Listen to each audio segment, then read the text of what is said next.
Weewaawo ekibiina ekigatta abaddugavu ba mwoyo gwa Africa ekya Pan African Pyramid baagala okutongoza enteekateeka okusimbanga abaddugavu abakoledde olukalu luno.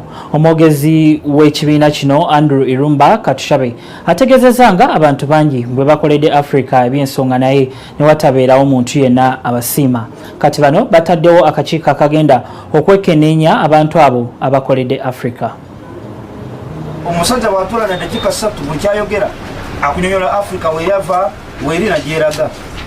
Abo nabo twagala tubanoonye tubeebaze kubanga they have a lot of information naye mwe temubamanyi.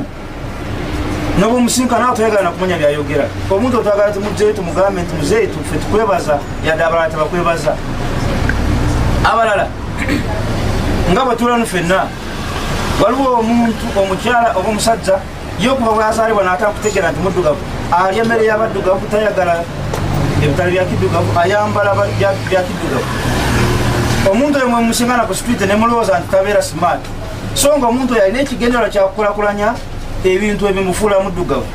Omuntu oyo naye twagala tumwebaze that day tumugambe nti nyabo yadde abalala bambala amasuuti n'amataayi ne babeera smart ne balowooza nti bali smart ate ffe bw'ayambala ebyaffe bye twekoledde wano nga muno yabikoze n'ebigula ffe nga ffe abapana bwe tukumanyirira twagala era tukole ki tukwebaze.